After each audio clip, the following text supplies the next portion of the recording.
Howdy folks, welcome to the Daily Coin. My name is Rory and today is Sunday, April the 1st, 2018. And I have the very distinct honor and great pleasure of welcoming to the show for the first time Mr. David Moadel, and he is the chief researcher for bonds and the gold market at Portfolio Wealth Global. David, welcome to the Daily Coin. Thank you, sir. It's absolutely a pleasure to be here. I'm a huge fan of the Daily Coin, and I can't wait to get into it. Well, I'm glad that you're here, David. And if you would, since you are a new guest, can you share with people what you're up to these days and some of your background?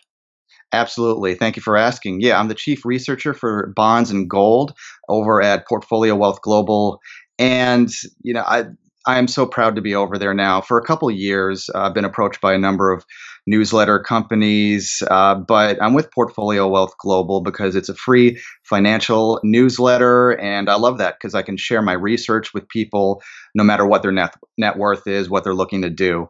It's great for savers, good for investors. That's what I like about it. It's ranked #1 free financial newsletter for 2017 in the world for all their cryptocurrency calls. And it was founded by Tom Beck, who became a multimillionaire at age 33 in real estate investments. He believes what I believe, which is that the government's too big. People need to know what's going on behind the scenes because the central banks are doing whatever the heck they want. And people need to know how to prepare and position themselves. And I like helping people do that over at Portfolio Wealth Global. Well, we like doing that here at the Daily Coin as well. And Yep. I want to start with what's really just one of the hottest topics out there right now, and with the launch on Monday of this new Petro Yuan futures contract, and China finally allowing investors to bypass the dollar-dominated oil market and the futures market. I mean, do you see this, David, as being part of a currency war, or what's your take on what's actually just happened? Yeah, I mean, there's been a currency war going on for quite a while now, whether the mainstream media wants to admit it or not. Yeah, I mean, the current global standards for oil are the Brent futures, which trade in London, WTI, that's West Texas Intermediate, crude, which is traded in New York. But of course, Xi Jinping and China would love to see the Petro Yuan replace or at least compete with the petro dollar. And this is a salvo. It's shots fired Right. in that direction. Now, whether that will actually have effects in the short term, I think this is more of a curiosity right now. More of a headline than actual game changer in the short term. But in the long term, these futures contracts, I mean, I think it's huge that they're finally allowing both domestic and international traders and investors to get involved in the Chinese trade here, the commodities and specifically the oil trade. I think it's huge in the long term. I don't imagine that the dollar is going to continue to be the reserve currency for the entire world forever. The respect for the dollar is on the decline and has been for a long time. And if China wants it to, it could be replaced by the euro and it could be replaced by the yuan. And this could be possibly the beginning of the end for the hegemony of the dollar around the world. I agree wholeheartedly. I think that the dollar's days are numbered. They've been numbered for some time. It's gone. I think that what's happening with China in particular, and the relationship that China has with Russia, is going to change the whole monetary dynamics globally. And with China and with the SCO and the Belt and Road Initiative that China has been developing for the past few years, and they really began ramping everything up over the past couple of years. And now they're starting to truly impact the commodities market, and they're beginning to take just huge swaths of global commodities to feed this beast that they're building. That's 11 times the size of the Marshall Plan. So Yeah. this is not some rinky-dink little infrastructure program that they've got going on. What do you see, David, as far as China's impact on the overall commodities market? And is there anything in particular that you see them impacting more so than others? Well, yeah, this is a great lead in from what we were talking about with oil. I mean, China is becoming the number one, actually is the number one importer of oil right now. So they're huge in the commodities markets. And it's also worth noting that in regard to pollution, China's efforts to reduce pollution will continue to be a major driver of commodity demand, both in the near and the long term. China's been converting more coal power plants to gas, increasing its nuclear power capacity, supporting growth in wind, solar, bio, and so on. China has the world's most aggressive government plans to promote electric vehicles. This is likely to have impacts on a number of mining commodities, including lithium, graphite, cobalt, nickel, copper, zinc. I did want to mention zinc, actually, if that's okay, Sure. because it's the world's third most in demand metal, zinc. A lot of people don't know that.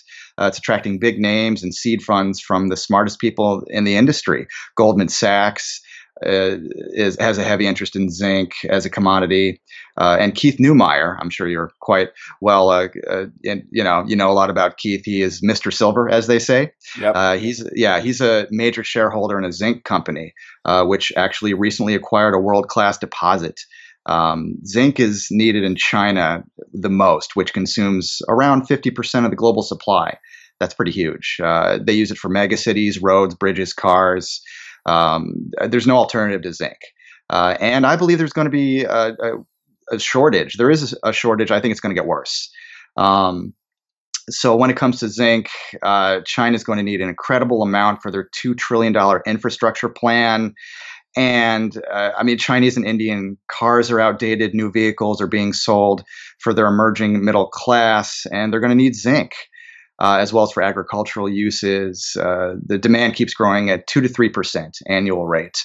So yeah, I'm always at Portfolio Wealth Global. We're always looking for publicly traded companies, ways to capitalize on this. But the problem is most of China's mining companies are either state sponsored or private. In other regions of the world, there are fewer than 8 pure play zinc companies, and most of them are early exploration stage companies. They're speculative. I'm not interested in those. I want something solid. Right. And actually, there is one zinc company that I'm buying in today's market, and it's one that Keith Neumeyer owns, so I'm pretty confident on it.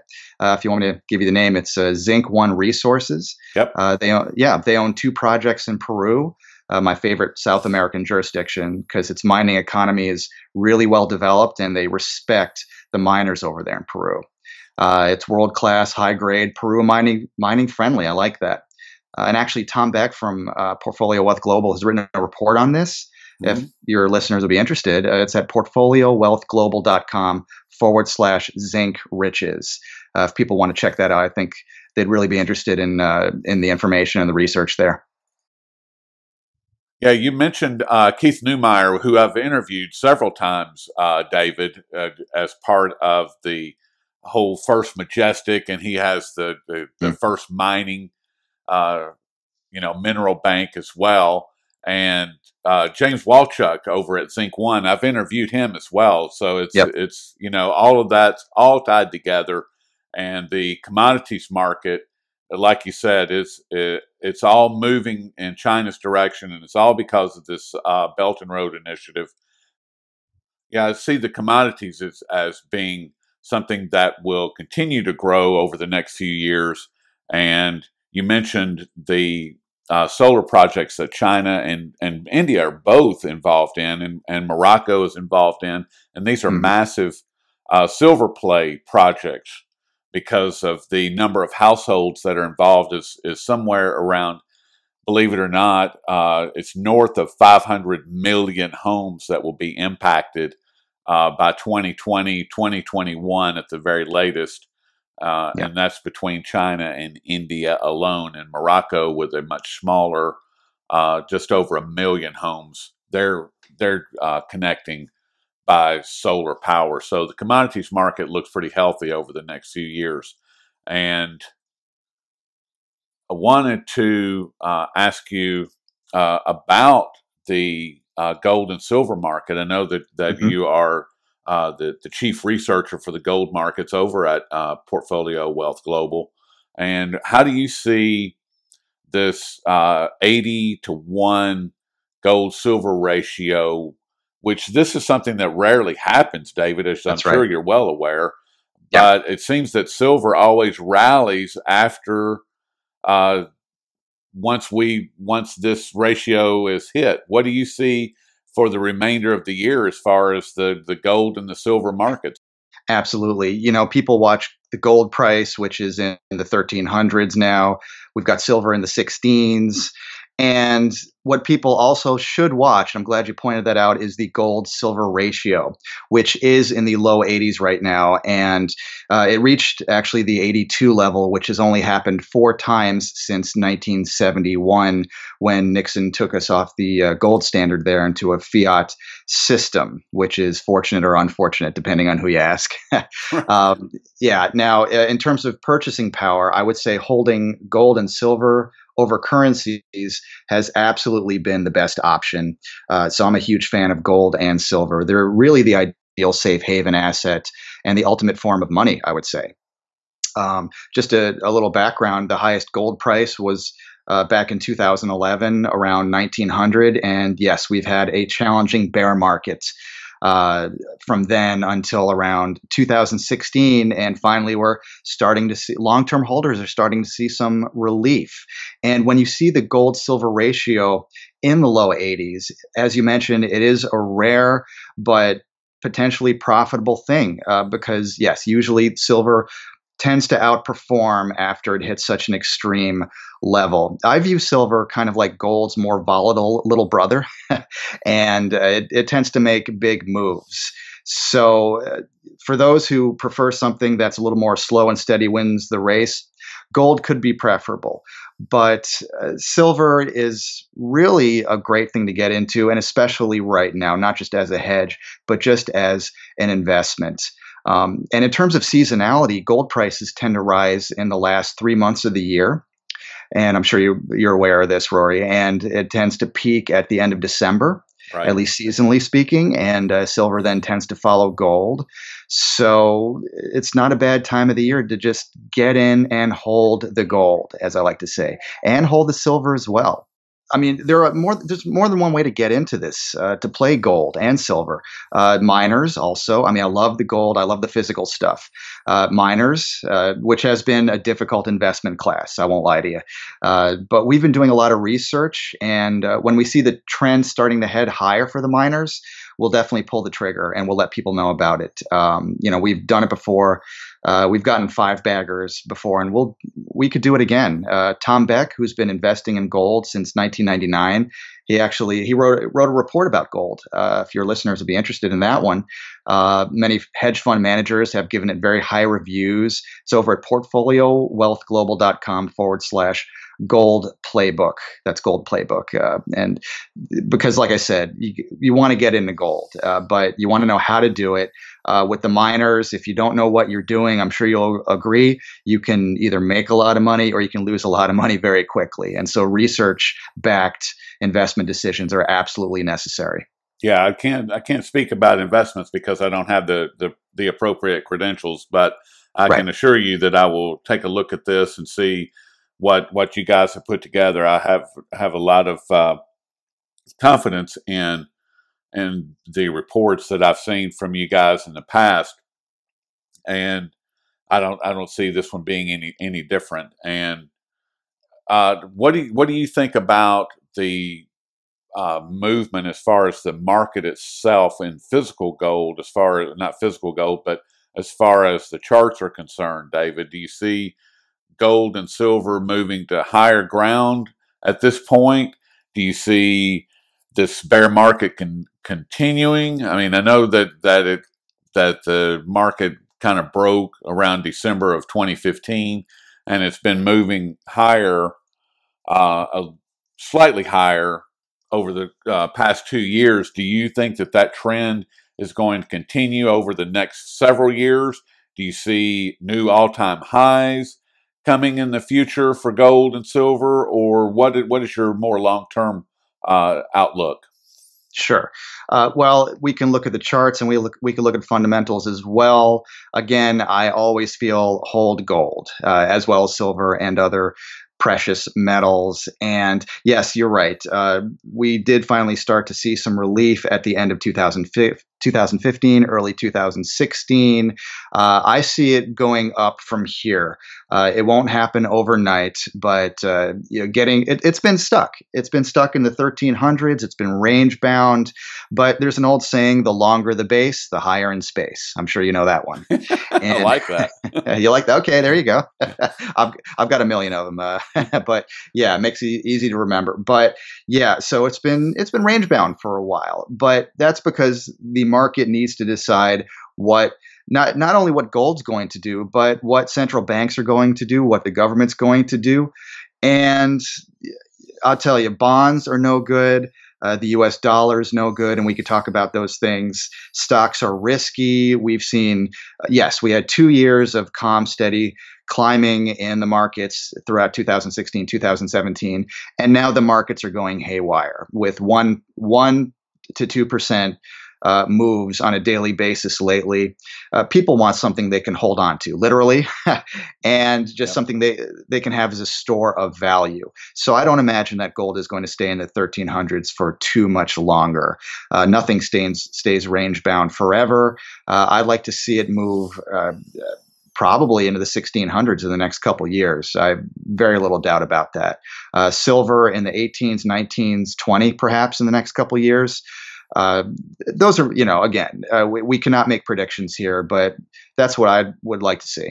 Yeah, I agree wholeheartedly. I think that according to what I mean, and I've been saying this for close to a year, that I see uh, both gold and silver uh, getting back into the more lofty numbers. I mean, Yeah, I, I see, 17, 1800 gold sometime, 2021, 2022, yeah, somewhere in that range. And in order to go from 13 to say 18, that's a $500 move. That's not going uh, to, so we've got to get there somehow.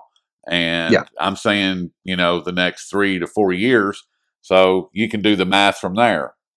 yeah, And I exactly. and I see silver doing the same thing. I see silver in the mid to high 20s in that same time frame, maybe even higher. So Yeah, yep. No, we I totally we got to agree. get there somehow. And I believe we will. And I would not be surprised. I interviewed David Morgan a while back, and he predicted silver shortages. I totally agree worldwide. So if there is a silver shortage, plus increased demand on precious metals, which I believe there will be, these things could. I'm not going to say skyrocket because that's not how precious metals work. Right, But I believe there can be slow, steady growth, right. and gold can be an income play as well as a great hedge if things go haywire, which they certainly could any day. Yeah, So yeah, because if we're trusting the central banks and the government to have our back as as traders and investors, then I think we'll be sorely disappointed. And people who position themselves now really will be the beneficiary down the line. yeah. I'm not a trader, but I certainly have zero trust in central banks, whether it's the Federal Reserve here in the United States or any of the central banks around the world. Have Yeah, zero trust in them, and I have zero trust or faith or confidence in the federal government of the United States. They have proven themselves to be untrustworthy, and so therefore, why would I trust them? Why would I not take out a bet against them? And we'll yeah, call that bet gold and yeah. silver. Totally agree. And this is true regardless of administration, Right. regardless of who the president is. There's that old song from The Who where he says, "Hail to the old boss, same as the hail to the new boss, same as the old boss." There you go. And and I totally agree. Yes, we have a new Fed now. We have uh, Jerome Powell, who replaced Yellen, who replaced so on. Bernanke, yeah. Yeah. Greenspan, Yeah. Volcker, yeah, Bernanke, yeah. Greenspan, Volcker. But is it really any different? Are No. are we are we any better off? Are we any worse off? And are we going to trust any of them with our money, with our portfolios? I don't. And so, no matter what you have, a lot of people do have stocks in their IRA, in their 401k, 403b, whatever it is. But you can have gold, silver, whatever it is, in your retirement accounts. Right. So why not? Why not hedge yourself Physical. in some way, shape, or form? And it's a great way to do it. Physical, not Yeah, paper, not a right. paper instrument. Has to be physical, and you can do that. You can now Yeah, do that in hmm within your IRA, and that is correct. people Yep. should take advantage of that. But David, this has been really great, and I hope that we can do it again in the not too distant future. And we've been speaking with Absolutely. David Moadel, and he is the chief researcher for the bond and gold markets over at Portfolio Wealth Global. And you can find all the reports, and I'll have links to those in the description below the video. And David, is there anything you want to leave the audience with? Well, I want to thank you. I'm a huge fan of the Daily Coin. I recommend people check that out. It is daily, so check it out on a daily basis, please. And while you're at it, if you want to check out portfoliowealthglobal.com, again, number one free financial newsletter. Just go ahead and sign up right there on the homepage, and no charge, and you can access all the research there. So I'm very proud to be part of that, and proud to be here with you today. Well, I certainly appreciate it, David, and you can't beat free. It's Yep. free information. That's one of the things that I really like about. I know you work with Lior Gantz, who I've interviewed on a number of occasions, and that's one of the Yep. things that I really respect about what you guys are doing over there. I think that it's really incredible, the information that you guys it's there free for the taking. Which Yep. there's a lot of subscription services that would charge hundreds, if not thousands, of dollars for the information that you guys hand out for free. And so Right. please, like I said, all of the links will be in the description below if you want to check it out. And David, I certainly appreciate all your time this afternoon. Thank you, sir. Appreciate it.